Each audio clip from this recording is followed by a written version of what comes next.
ଭାରତ ଏବଂ ଇରାନ ମଧ୍ୟରେ ହୋଇଥିବା ଚୁକ୍ତି ଯୋଗୁଁ ଆମେରିକା କ୍ରୋଧିତ କରିପାରେ ପ୍ରତିବନ୍ଧକ।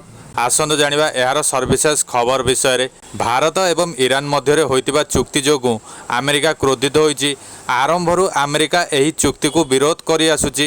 ଏବେ ପୁଣି ଥରେ ଚେତାବନୀ ଦେଇଛି ଆମେରିକା। ଇରାନର ରଣନୈତିକ ଗୁରୁତ୍ୱପୂର୍ଣ୍ଣ ଚାବାହାର ବନ୍ଦରକୁ ପରିଚାଳନା କରିବା ପାଇଁ ଭାରତ 10 ବର୍ଷର ଚୁକ୍ତିନାମା ସ୍ୱାକ୍ଷର କରିଛି। ଏହାର ଅର୍ଥ ହେଉଛି 10 ବର୍ଷ ପାଇଁ ଭାରତ ଏହାର କାର୍ଯ୍ୟକ୍ଷମ କରିବା ଏବଂ ପରିଚାଳନା ପାଇଁ ଦାୟିତ୍ୱ ରହିବ। ସୋମବାର ଏହି ଚୁକ୍ତି କରାଯାଇଥିଲା। ଇରାନ ସହଯୋଗରେ ଭାରତ ଏହି ପ୍ରକଳ୍ପ ଉପରେ କାମ କରୁଛି। ଏହା ମଧ୍ୟ ଏସିଆ ସହିତ ବାଣିଜ୍ୟ ବୃଦ୍ଧି କରିବାରେ ସାହାଯ୍ୟ କରିବ। ଏହି ବନ୍ଦରର ଲମ୍ବ 7200 କିଲୋମିଟର ଅଟେ।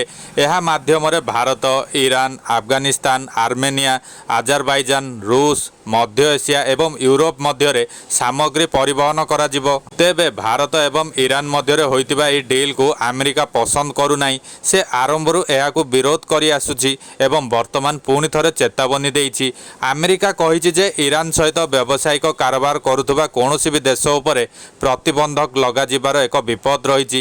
ସେ ଏହା ମଧ୍ୟ କହିଛନ୍ତି ଯେ ସେ ଜାଣନ୍ତି ଯେ ଇରାନ ଏବଂ ଭାରତ ଚାବାହାର ବନ୍ଦର ସହ ଜଡ଼ିତ ଏକ ଚୁକ୍ତିନାମା କରିଛନ୍ତି।